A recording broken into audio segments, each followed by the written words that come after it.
Rostini aytsam, 5 yil oldin qilgan qarorimdan juda ham xursandman. Chunki 5 yil oldin Birlik kompaniyasiga registratsiyadan o'tganimda atrofimdagi insonlar bo'lmaydi, o'xshamaydi, sen qila olmaysan deganlar bo'lgan yoki endi sotuvchilik qilib yurishing qoluvdi deyishgandi. Yo'q, kompaniya kerak, sotuvchilik emas, ya'ni katta biznes. Siz harakatingizga qarab, daromadingizni kundan soniyalar, minutlab ko'paytirib borishingiz mumkin bo'ladi.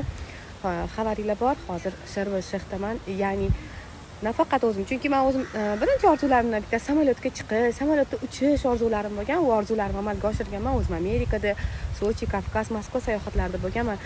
Yana bitta orzularimdan bittasi farzandlarimni ham olib kelib, bugun shunaqa chiroyli go'zallikka ko'rsatyapman mana.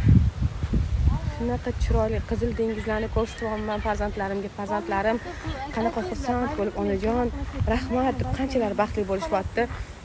Bunga erishishimda Birlik kompaniyasi menga juda ham katta yordam berdi.